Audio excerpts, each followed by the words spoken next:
آج ہم سیدھے جائیں گے اس گاؤں میں جہاں اس نے جنم لیا، وہ ہے سمپورہ۔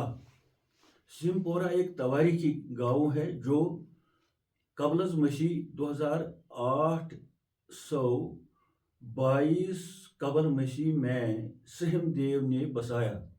سہم دیو ایک بہت بڑا بادشاہ تھا کشمیر میں، جس نے 54 سال کشمیر پر حکومت کی، اور یہ وہی بادشاہ تھا جس بادشاہ کے دور میں ہماری کشمیر کی آبادی اتنی گنجان تھی کہ لوگ اب پہاڑوں پر بسنے لگے تھے۔ اس زمانے میں جو بڑے بڑے پہاڑ ہیں یا چھوٹے پہاڑ ہیں، جب میدانی علاقہ بھر گیا بستی سے، گاؤں والوں کے رہنے سے، تو پھر لوگ پہاڑوں پر جانے لگے اور وہاں انہوں نے رہائش اختیار کی۔ اتنی گنجان آبادی تھی ہمارے کشمیر میں قبل از 4850 سال پہلے۔ اسی بادشاہ نے یہ گاؤں آباد کیا، یعنی بسایا۔ اس سے صاف ظاہر ہوتا ہے کہ سہمپور جو لل دید کا آبائی گاؤں ہے، اس کی تاریخی حیثیت کتنی اہم ہے، اور اسی گاؤں میں لل دید نے جنم لیا۔ آج جب ہم سہمپورہ کی بات کرتے ہیں، یہ پامپور اور پانت چھوک کے درمیان میں ہے۔ ایک طرف اس کا دریائے جہلم بہتا ہے، دوسری طرف ایک چھوٹی موٹی پہاڑ شمال کی طرف ہے، اور شاہراہ جو ہمارا شاہراہ سری نگر سے جموں تک جاتا ہے، وہ راستہ وہ بیچ میں ہے اس کی۔ جو آج کے لوگ سہمپورہ میں ہے، یہ ایک آباد گاؤں ہے۔ اس کے جو لوگ ہیں وہ زیادہ تر آج تجارت پیش ہیں، وہ تجارت میں کام کرتے ہیں، خواہ وہ چھوٹی سی تجارت ہو یا بڑی تجارت ہو، اور لوگ بہت آرام آسائش سے زندگی بسر کرتے ہیں۔ یہ وہی سمپورہ ہے۔ اب رہی بات کہ لل دید کب پیدا ہوئی، چونکہ یہ وہ زمانہ تھا جو تقریباً آج 700-750 سال پہلے کا زمانہ تھا۔ تعلیمی نظام بہت کم تھا۔ اندراج کا جو طریقہ ہوتا ہے پیدائش کا، جس طریقے سے آج بچہ پیدا ہوتا ہے اور اسی دن اس کا اندراج کیا جاتا ہے، کس کا بچہ ہے، نام کیا ہے، کب پیدا ہوا ہے، یہ سسٹم اس زمانے میں بہت کم ہوگا شاید، کیونکہ بہت زمانہ ہوا پہلے۔ لہذا مورخین جو ہے لل دید کے بارے میں کوئی خصوصی تاریخ پیدائش پر اتفاق رائے نہیں کرتے ہیں۔ اب اس کا تاریخ پیدائش کس طرح سے پھر ہم مشخص کرتے ہیں، وہ یوں کہ جب اس نے علمدار کشمیر کو دودھ پلایا، اس زمانے میں لل دید تقریباً 60-70-75 سال کی بوڑھی عورت تھی۔ مورخین نے پھر اسی دودھ پلانے کے زمانے کو، جو لل دید کا بڑھاپا تھا، 70-65 سال کے درمیان کا زمانہ تھا، اسی سے انہوں نے ایک رائے بنائی اتفاقاً کہ وہ تقریباً 719-20 ہجری میں اور مطابق 1318-19 یا 20 عیسوی میں، اس کا مطلب یہ ہے کہ 726 سال پہلے وہ پیدا ہوئی۔ یعنی آج سے لل دید کے پیدا ہونے کے زمانے کو 726 سال ہوتے ہیں۔ یہ تو اس کا تاریخی پیدائش کا تعارف ہے جو ہم آپ کی خدمت میں پیش کرتے ہیں۔ اب رہا بچپن، جیسا کہ بشیر احمد نے، ہم اس کے بچپن کے بارے میں بات کرتے ہیں۔ بشیر صاحب، ایک بات ہے، کئی لوگ ایسے ہوتے ہیں جو مادرزاد اچھے ہوتے ہیں، نیک ہوتے ہیں، جن کو ہم کہتے ہیں یہ مادرزاد ولی ہوتے ہیں. کئی لوگ ایسے ہوتے ہیں جو بعد میں اچھے بنتے ہیں. مثلا ہم بات کرتے ہیں مختصر پر یہاں حضرت حبیب اعظمی رحمۃ اللہ تعالی علیہ، بہت بڑا ولی جو حضرت غوث الاعظم کا بھی پھر شجر طریقت میں پیر بنتا ہے. یہ اتنا جاہل تھا، اتنا سود خار تھا کہ اگر ہم اس پر بات کریں گے تو ہم للدت پر نہیں پہنچ سکتے ہیں. پھر ایک دن اس نے ایسا کام کیا ایک غریب کا وہ دیچا بھی چولہے سے لیا. کیوں لیا؟ کہ میں آیا، آپ نے کیوں نہیں مجھے پیسہ دیا جو انہوں نے ادھار لیا تھا. اب میں یہاں آنا مجھے دن صرف ہوا، اس کی اجرت میں اس نے اس بڑھی عورت کو دیچا ہی لیا اس چولہے سے. اس میں کیا تھا؟ پھر اس میں ایک مردہ جانور کا گوشت تھا جو پکا رہی تھی وہ عورت اپنے بچوں کے لیے. حالانکہ اس عورت نے اس سے کہا، اے حبیب یہ تمہارے لائق نہیں ہے، یہ مرا ہوا گوشت ہے، ہمیں 2-4 دن پھاکا ہوئے. آپ شریعت نے ہمیں اجازت دی ہے کہ اگر تمہیں مرنے کا اب خطرہ ہے پھاکا سے تو مردہ گوشت اتنا لاؤ جتنا کہ تم بچ سکو گے. یہ وہی ہے. اس نے کہا حبیب نے، جب تمہارے لیے حلال ہے ہمارے لیے بھی حلال ہے. اتنا یہ ظالم تھا. پھر یہی واقعہ متحرک بنتا ہے جب اس نے وہ گھر لیا اور اپنی بیوی سے کہا کہ اس کو اور پکاؤ. جب اس نے اس کو پکایا تو دیچا میں خون ہی خون نکل گیا. بیوی اس کی بہت پرہیزگار تھی. بیوی نے کہا حبیب آج آپ نے کسی غریب پر چھاپا مارا ہے، آج آپ نے بہت ظلم کیا ہے، یہ کیا ہوا ہے؟ تو حبیب نے صاف کہہ دیا. تو پھر اس کی بیوی نے اسے کہا جاؤ کسی مرشد کے پاس جاؤ، کسی پیر کے پاس جاؤ. اس وقت کون تھا؟ اس وقت حضرت حسن بصری رحمۃ اللہ تعالی جب وہ وہاں گیا تو کھڑے ہی سلام کیا، کیونکہ یہ بے ادب تھا، یہ ایسا ہی تھا، ایک عام آدمی تھا. سلام وغیرہ کر کے پیر صاحب کو کہا ہماری دعوت پر آؤ، ہمارے گھر میں دعوت پر آؤ. یعنی ابھی یہ وہاں درج ہی نہیں تھا. بہرحال یہی محرک بنتا ہے جب حضرت حسن بصری کی نگاہ حبیب اعظمی پر پڑی تو وہ حضرت حبیب اعظمی بن گیا جو اولیاء میں سے اعلیٰ درجہ کا ولی ہے، اور غوث الاعظم کا جو شجر طریقت ہے وہ اس پر پھر پہنچتا ہے.